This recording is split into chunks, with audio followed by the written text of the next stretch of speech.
Bueno, hola hermanos, bendecido día. Mi nombre es Paula Baza, soy directora de primer año en la parroquia de Nuestra Señora de Guadalupe en Bosques de Aragón. Bueno, el día de hoy me tocó compartir con ustedes la lección número 39, que se titula El respeto a la persona. Y como subtítulo nos dice que la muerte moral y espiritual son verdaderos crímenes. Como antecedentes, bueno, la lección anterior, la lección 38, nos enfocamos al homicidio o asesinato y los estragos que sufre quien lo comete. Vimos que pues el aborto es el mayor crimen, es un crimen abominable a los ojos de nuestro Creador. La moral estudia los daños que el pecado produce en quien lo comete antes que sus efectos en la persona que sufre pasivamente y sus consecuencias. Vamos a hablar del homicidio moral y espiritual, especialmente en esta lección. Bueno, para esto, el respeto a la persona es sancionado en las Sagradas Escrituras por dos preceptos. Por el quinto mandamiento, que nos dice no matarás, y por el octavo mandamiento, que nos dice no dirás falso testimonio contra tu prójimo. Bueno, para entrar a esta lección, tenemos que saber el concepto de persona. Y nos dice que es el ser que tiene la capacidad de relacionarse espiritualmente. Para esto hay dos clases de personas, la persona física y la persona moral. La persona física es la considerada en lo individual, con derechos y obligaciones que solo alcanzan al individuo, o sea, cada uno de nosotros.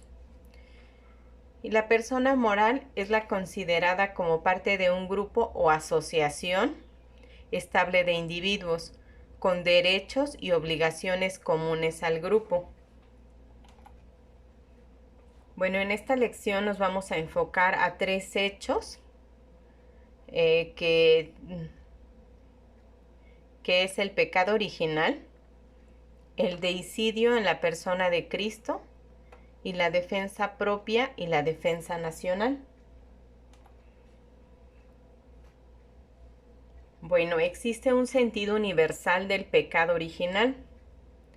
Hay una responsabilidad de Adán y de Eva por haber desobedecido a Dios, pero todos los seres humanos, hijos de Adán y Eva, heredamos junto con la naturaleza humana la privación de la gracia santificante. Es así porque pertenecemos a esa persona moral que es la humanidad. Bueno, esto nos conlleva a dos enfoques. Dice, el hombre al nacer incurre en pecado original. ¿Por qué? Por herencia personal, como si fuera el primer hijo de Adán y de Eva. Recibe de sus padres una naturaleza viciada. También por herencia colectiva.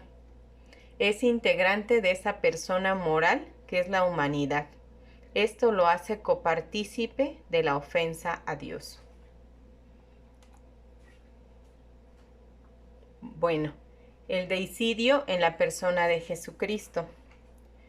Aquí pues todos tenemos una responsabilidad personal, tanto los que estuvieron presentes en aquella época y que personalmente intervinieron para que nuestro Señor fuera crucificado. Pero también al haber sido seres humanos los que lo crucificaron, todos hemos quedado asociados en el delito. La doctrina de la Iglesia nos enseña que fuimos todos los pecadores los que matamos a nuestro Señor Jesucristo. Bueno, esto pues fueron los de ese tiempo, los que estamos ahorita y todos los que vendrán que pertenecen al género humano. También nos habla en lo colectivo y nos cita aquí en Romanos capítulo 5, versículo 12, y nos dice, por lo tanto, por un solo hombre entró el pecado en el mundo, y por el pecado y la muerte, y así la muerte pasó a todos los hombres porque todos pecaron. También aquí en Isaías, capítulo 56, versículo 3, nos dice: todos andábamos errantes como ovejas, siguiendo cada uno su propio camino, y el Señor hizo recaer sobre él las iniquidades de todos nosotros. Entonces aquí vemos cómo pues todos estamos asociados a este deicidio por pertenecer a la raza humana. Bueno, también nos dice aquí que nadie puede sentirse sin pecado. Y en el Salmo 54 nos dice: yo soy culpable desde que nací, pecador me concibió mi madre. Tú amas la sinceridad del corazón y me enseñas la sabiduría en mi interior. Purifícame con el hisopo y quedaré limpio. Lávame y quedaré más blanco de la nieve.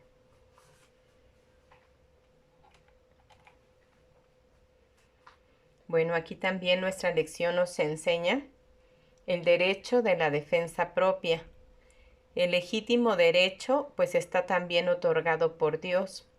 Como seres humanos pues tenemos el instinto de conservación, pero este instinto de conservación tiene que seguir unos principios. Nos dice que el derecho a la defensa, cuando estamos en peligro, en defensa propia, tiene que haber una verdadera amenaza ventajosa por parte del atacante. Que exista temor grave en el que es atacado. Que exista la justicia en el atacado. Y que no haya posibilidad de evitar el ataque. Estos son los lineamientos que nosotros tendríamos que seguir para salvaguardar nuestra vida y no caer en un homicidio o un asesinato premeditado. Bueno, también nos dice que como defensa nacional, pues es muy importante que esta defensa nacional, que es la de un país, debe ser emprendida por la autoridad legítimamente constituida. Nosotros no podemos obedecer a alguien que no tenga esta autoridad. Que se emprenda para defender o recuperar un cierto derecho y en proporción de importancia a este gravísimo recurso. Que sea realmente el último recurso después de agotar todos los medios pacíficos. Que el bien que pueda obtenerse sobrepase los males que ocasione el conflicto. Y esto es muy importante, ¿verdad? Porque a veces los países se pelean por cosas que no valen la pena perder tantas almas. Almas y también cosas materiales, por ganar menos. Que haya clara y suficiente esperanza en el triunfo de la justicia. Que en la victoria se obre con misericordia para el vencido y con medida justa en las reclamaciones y recuperaciones. Bueno, como se enfoca nuestra lección, la muerte moral es el daño que consiste en el desaliento que produce en la práctica del bien la acción de una persona sobre otra, ocasionada por difamación. La difamación es la publicación de defectos reales o supuestos. Con la mentira, que es la expresión hecha de palabra o por cualquier otro medio de algo contrario a la verdad. Por un falso testimonio, es expresarse con mentira en calidad de testigo. La calumnia es atribuir a alguien con mentira males inexistentes. Bueno, pues aquí vemos que todas estas formas, difamación, mentira, falso testimonio y calumnia, pues es realmente el dañar la reputación o la estabilidad de una persona. Y a veces esa persona no tiene la fortaleza para salir victoriosa de cualquiera de estas heridas que le podemos causar. Entonces sí tenemos que tener mucho cuidado porque podemos provocar esta muerte moral. Cuidar nuestras palabras. Nos dice que una ofensa es el ultraje cometido de palabra o de obra contra alguien. El juicio temerario es la presunción sin pruebas suficientes de una falta atribuida a determinada persona. Cuando esta presunción se publica de palabra o por escrito, se llama murmuración. También nos menciona la violación del secreto. Es la publicación de algo solo conocido por su autor, con posible resultado de difamación y ofensa. La violación del secreto es cuando éste ha sido prometido. Reviste una malicia especial, como por ejemplo el secreto profesional. Y aquí vemos, ¿verdad?, cómo los doctores, los psicólogos y todos estos pues tienen en su código de ética el salvaguardar su secreto profesional. También nos menciona la violación del sigilo originado en el sacramento de la confesión. Constituye un pecado de sacrilegio, lo mismo para el confesor que para cualquier otra persona que llegase a escuchar. Y aquí, bueno, a veces caemos nosotros en esto, cuando no se tiene el lugar adecuado para el sacramento de la confesión. A veces llegamos a escuchar lo que nuestro hermano que se está confesando le está diciendo al sacerdote. Entonces, bueno, aquí nos invitan a que no lleguemos a escuchar, porque también estamos cayendo en un sacrilegio al escuchar la confesión de mi hermano. Bueno, nos marcan la muerte espiritual, también llamada como escándalo.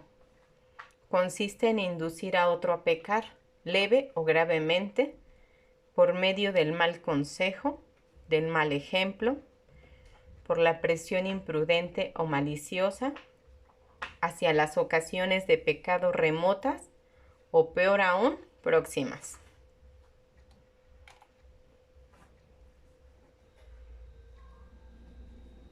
Bueno, el escándalo tiene ciertos grados de gravedad. Por lo general se da de modo inconsciente, por lo que debemos de cuidar nuestras palabras y nuestras acciones, a fin de que eso que nosotros consideramos sano no sea motivo para otros hermanos mal cimentados en su fe. En ocasiones el escándalo parte de una determinación consciente de inducir el mal. Y aquí luego a veces vemos nosotros, ¿verdad?, estas marchas que promueven el LGTB y que a veces hay niños. Y aquí, bueno, vemos un ejemplo. Dice, el escándalo pasivo es el escándalo que se produce en un alma que toma maliciosamente las enseñanzas que otro imparte. Y bueno, aquí hay un comentario que hizo nuestro Santo Papa Francisco. Y dice, si una persona es gay y busca al Señor, ¿quién soy yo para juzgar? Y bueno, aquí vemos que los medios de comunicación sacaron que él estaba a favor. Y eso no es lo que él dijo. Entonces, a veces estos escándalos pasivos pues hacen que un alma tome esa enseñanza incorrectamente. Nuestro Señor Jesucristo condenó a los escandalosos y nos lo dice en las Sagradas Escrituras en Mateo capítulo 18, versículo 7. Ay del mundo por los escándalos. Es forzoso, ciertamente, que vengan escándalos, pero ay de aquel hombre por quien el escándalo viene. Y nos dice esto que especialmente cuando las víctimas son los niños. Y nos narra aquí en el Evangelio el momento en el que se acercan los discípulos a nuestro Señor y le dijeron: ¿quién es el más importante en el reino de los cielos? Él llamó a un niño, lo puso en medio de ellos y dijo: les aseguro que si no cambian y se hacen como niños, no entrarán en el reino de los cielos. El que se haga pequeño como este niño, ese es mayor en el reino de los cielos. Y bueno, aquí pues ya lo hemos visto muchas veces, ¿verdad? ¿Qué es lo que tendríamos que imitar nosotros ya como adultos, que se nos olvida ser esos niños? Un niño pues ama, perdona, reconoce, no guarda rencor, habla con la verdad y es humilde. Aquí nos dice, ¿te atreves a vivir como un niño? Y nos dice, el que no se hace como un niño no entrará al reino de los cielos. Bueno, aquí San Pablo también nos dice que la lengua no tiene huesos, pero es lo suficientemente fuerte para romper un corazón. Por eso, ten cuidado con lo que dices. Y aquí también diríamos, ¿verdad? Y con lo que haces.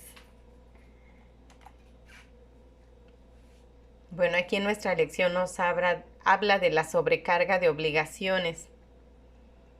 Los discípulos se acercaron entonces a decirle: ¿sabes qué son los fariseos?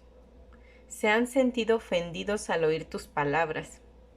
Jesús respondió: toda planta que no haya plantado mi Padre Celestial será arrancada de raíz. Déjenlos, son ciegos que guían a otros ciegos. Y si un ciego guía a otro ciego, caerán ambos en el hoyo. Pedro tomó la palabra y le dijo: explícanos esta comparación. Y Jesús contestó: ni siquiera ustedes entienden todavía. ¿No comprenden que todo lo que entra por la boca baja al vientre y va a parar a la letrina? Sin embargo, lo que sale de la boca viene del corazón, y eso es lo que mancha al hombre. Porque del corazón vienen los malos pensamientos, los homicidios, los adulterios, las fornicaciones, los robos, los falsos testimonios y las injurias. Eso es lo que mancha al hombre. Comer sin lavarse las manos no mancha a nadie.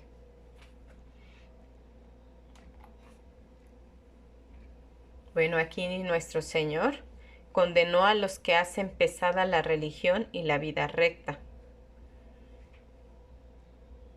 Y les dice: ay de ustedes, maestros de la ley y fariseos hipócritas, que cierran a los demás la puerta del reino de los cielos. Ustedes no entran y a los que quieren entrar no los dejan. Ay de ustedes, maestros de la ley y fariseos hipócritas, que recorren mar y tierra para convertir a un pagano, y cuando lo convierten, lo hacen merecedor el doble más que ustedes del fuego que no se apaga. Jesús respondió: ay de ustedes también, expertos en la ley, que imponen a los hombres cargas insoportables, y ustedes no mueven ni un dedo para llevarlas. Bueno, pues aquí nuestro Señor condena que hay veces que nosotros juzgamos a nuestros hermanos y a veces nos creemos capaces de juzgar que ellos no tienen derecho, ejemplo, a comulgar, cuando nosotros no somos ni quién para opinar nada sobre ellos.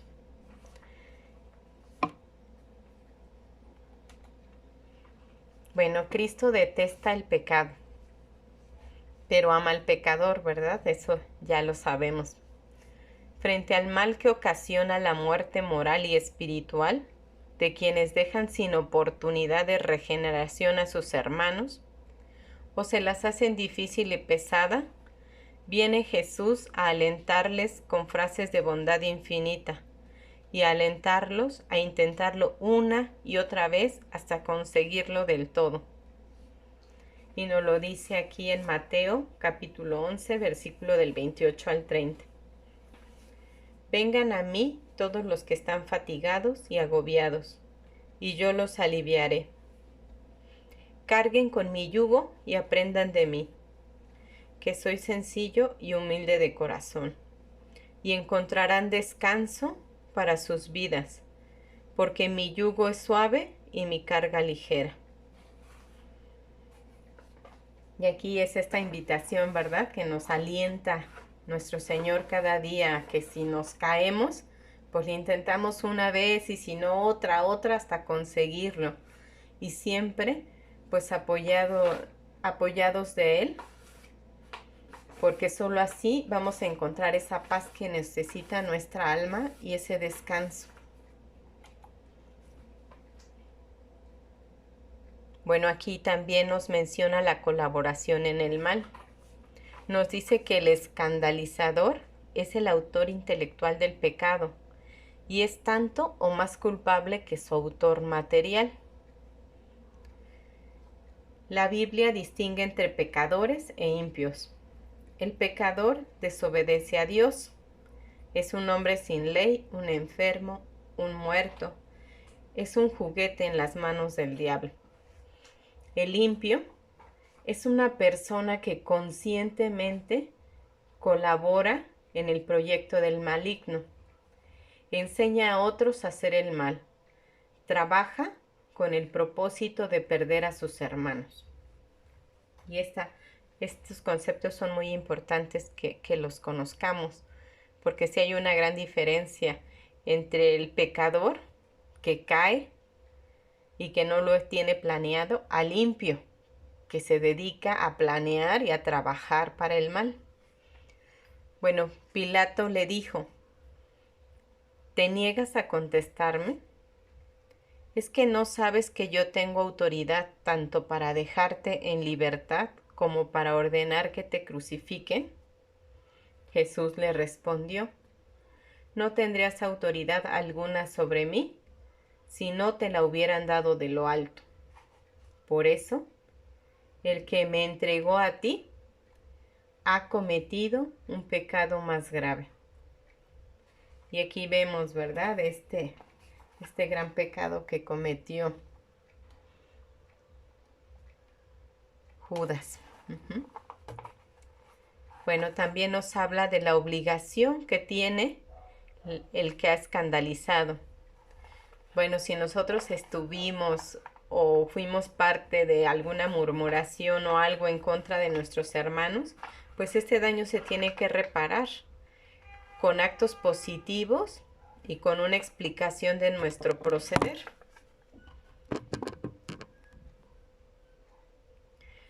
Tenemos que reconocer que actuamos de manera incorrecta, falsedad en lo enseñado o desviación en lo aconsejado. Más que nada es esto, ¿verdad? Reconocer y saber, así lo hice públicamente, de la misma manera tengo que hacer la reparación.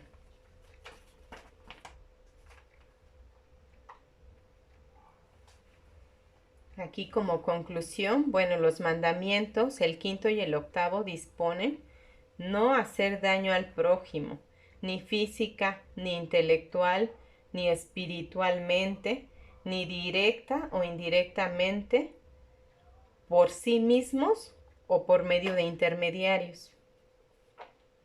Resumiendo, en toda responsabilidad debe tomarse en consideración la existencia de las personas físicas y morales.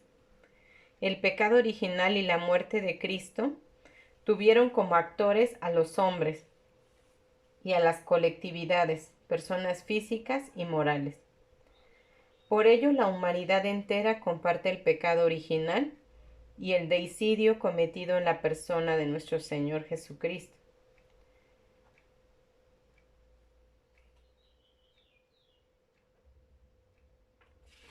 Aquí ahorita que vimos lo de deicidio, se me pasó comentarles, pero tiene un significado. Deicidio es dar muerte.